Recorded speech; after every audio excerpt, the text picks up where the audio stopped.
Estamos continuando com o estudo do Evangelho. Hoje vamos falar do capítulo 23, item 4, 5 e 6. O capítulo 23 é um capítulo muito importante no Evangelho. Por quê? Porque ele explica aquelas passagens do Evangelho que são difíceis da gente entender, que parecem contraditórias pelo que Jesus nos disse, né? Por isso o título do capítulo é Moral Estranha. Então, exatamente, é um capítulo muito importante do Evangelho que explica essas passagens de difícil entendimento. E eu vou ler então a passagem, depois a gente comenta. Item 4.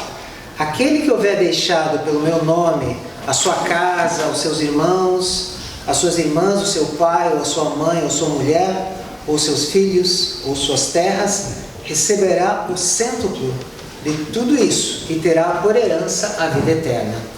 Está em São Mateus 5. Então disse-lhe Pedro: quanto a nós, vês que tudo deixamos e te seguimos. Pedro falou. Jesus lhe observou: digo-vos em verdade que ninguém deixará pelo reino de Deus a sua casa, ou o seu pai, ou a sua mãe, os seus irmãos, a sua mulher, os seus filhos, que não receba já neste mundo muito mais, e no século vindouro a vida eterna. Está em Lucas. Item 6. Disse-lhe outro: Senhor, eu te seguirei, mas me permite que antes disponha do que eu tenho em minha casa. Jesus lhe respondeu: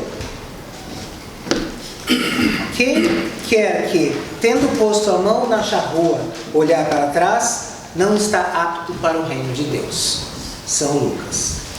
Então, a gente, escutando isso aí, a gente parece que Jesus está falando de a gente abandonar a nossa família para segui-lo. Mas não é isso, né? Jesus, que é um exemplo de caridade, Jesus que cansou de dizer que nós temos que amar o nosso próximo como a nós próprios, que falou que nós temos que honrar o nosso pai e a nossa mãe, que temos que amar mesmo os nossos inimigos, ia falar uma coisa dessa? Então nós temos que ir atrás da essência do ensinamento, tá? Se a gente considera essas coisas ao pé da letra, tem muita coisa no Evangelho. Primeiro lembremos, o Evangelho foi escrito depois que Jesus desencarnou, tá? Anos depois. Então os apóstolos, logicamente inspirados, mas estavam lembrando de situações de Jesus que anos já se passaram. Temos que botar isso em consideração. Muitas linguagens de Jesus foram alegóricas. O que são alegorias? Ele falava de uma coisa, mas significando outra, né? Não podemos pegar as coisas literalmente. Temos que ver a essência da coisa. As parábolas eram essas alegorias. Eram histórias simples, mas que Jesus estava ali demonstrando uma lição moral muito profunda. Então, não levemos as coisas literalmente. Jesus jamais quis dizer que nós temos que abandonar as nossas famílias, os nossos laços familiares, que são sagrados. É isso que nós estamos fazendo aqui. A família, o que é? A família é esse grupo, esse núcleo de espíritos que estão ali juntos para trabalhar juntos, para evoluir juntos, auxiliando uns aos outros. Nós não estamos na nossa família por acaso. Os nossos pais, os nossos filhos, todos estão ali com um planejamento sério, né? Então, nós temos que ter isso em mente. Às vezes nós reclamamos da nossa família, nós estamos na família ideal para as nossas necessidades espirituais, para o que nós precisamos melhorarmos na nossa essência. Jesus, que tão claramente nos disse em outras tantas passagens que nós tínhamos que amar o nosso próximo. Com muitas passagens temos que buscar a essência do ensinamento. Então, Jesus faz a distinção clara quando ele fala que nós temos que abandonar o Pai. Não é isso que ele está dizendo. Ele está fazendo a distinção entre o mundo humano, os interesses humanos, os interesses da vida material, em relação aos interesses espirituais. Todos os nossos interesses materiais aqui nessa vida são temporários. eles terminam. Nós temos que botar em foco, temos que nos concentrar no que é eterno em nós. Isso que nós vamos levar para conosco, né?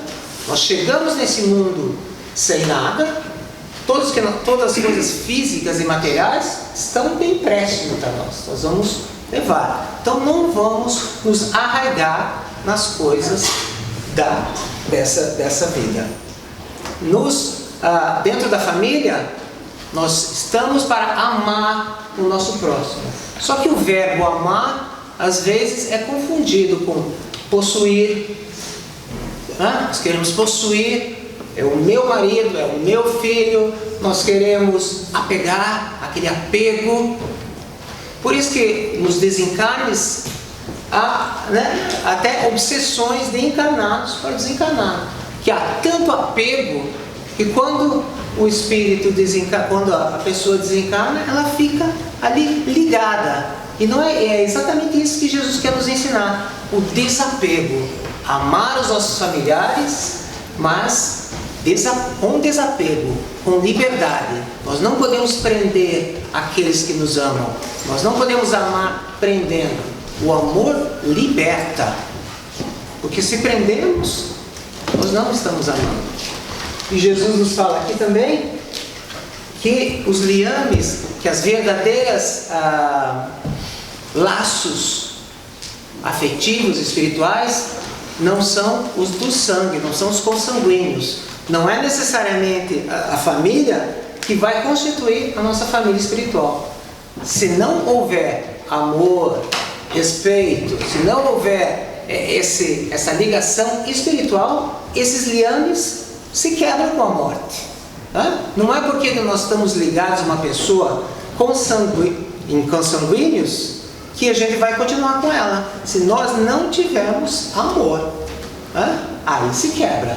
Mas se nós construímos essa ligação espiritual baseada no amor, a distância e o tempo não abala essa união. Nós desencarnamos, nos recuperamos do mundo espiritual, mas continuamos ligados por aquela pessoa espiritualmente. Aliás, às vezes viramos os espíritos familiares, os espíritos que cuidam daquela família, daquelas pessoas. Então lembremos disso. As nossas famílias, se nós não nos amarmos, nós estamos ali só numa convenção social. Que quando a morte chegar, mas se houver esse ingrediente espiritual, esse amor, esse laço é eterno, jamais se quebrará. Então Jesus põe essa distinção do que é desse mundo aqui com o que é eterno. É viver no mundo sem pertencer ao mundo, sem ser do mundo, Isso é, estar aqui, usufruir de tudo que existe no mundo, mas sabendo que isso é temporário, e cultivando o que é eterno. As nossas afeições, o nosso conhecimento, isso a gente leva eternamente. E o Espírito aqui, ele nos dá, aliás, o Espírito é o São Lucas, e ele nos dá 2 exemplos de como a gente, nessa vida mesmo, nós nos separamos das nossas famílias, voluntariamente às vezes. Um dos exemplos é quando nós vamos servir a pátria. Quando há um conflito, por exemplo, uma guerra, e o país está sendo invadido, alguma coisa assim, nós abdicamos do nosso relacionamento com a nossa família para um bem maior, pensando no coletivo, Vamos servir a pátria para proteger aquela nação, abdicando da família. Então nós estamos nos separando da família para fazer um bem maior. Isso acontece, Outro exemplo que ele nos fala, e nesse mesmo exemplo, se a gente pensar, o que é a morte? A morte é nós servirmos a pátria espiritual. Então todos nós vamos desencarnar e vamos ter essa separação com as nossas pessoas que nós amamos. Mas essa separação é temporária, como eu falei. Se há um vínculo de amor, esse vínculo de amor é eterno. Vamos para o mundo espiritual, nos preparamos, mas esse vínculo sempre haverá. Então é a mesma coisa. Outro exemplo que ele nos dá aqui é quando nós casamos, quando nós encontramos aquela pessoa, temos um relacionamento e vamos então oficializar nos casando com aquela pessoa, né? No matrimônio. Então o que nós fazemos? Nós também deixamos a nossa família para formar outra família. Então voluntariamente nós fazemos isso. Então essas separações, elas são positivas, elas são importantes para o nosso progresso. Então não vamos ficar com medo dessas separações que acontecem, né? A morte é uma separação temporária, como eu falei, esses vínculos são eternos. Então no casamento é a mesma coisa, nós saímos. Então nós temos que ter em mente que essas separações temporárias são parte do nosso progresso.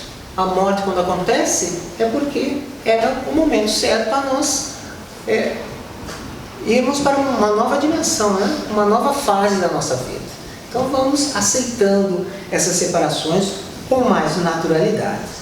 Então, só para deixar claro, então, Jesus nunca quis dizer que nós temos que deixar as nossas afeições familiares para segui-lo, ou para conseguir a vida eterna. Não. É nós criarmos, cultivarmos o amor dentro da nossa família, sem o apego, sem a posse, sem a dependência, amarmos, mas amarmos com liberdade. Porque todos nós somos indivíduos, somos espíritos individuais. O filho, como nós falamos aqui da outra noite, os filhos, eles são independentes de nós. Eles só vêm através de nós, mas são espíritos independentes. Eles não nos pertencem, na verdade, né? Nossos filhos não nos pertencem. São espíritos individuais. Esse amor que a mãe tem que ter pelo filho, que o pai tem que ter pela esposa, etc, etc, é esse amor de desapego, de você doar, mas sem possuir, sem apegar. Tá bom? Muito obrigado.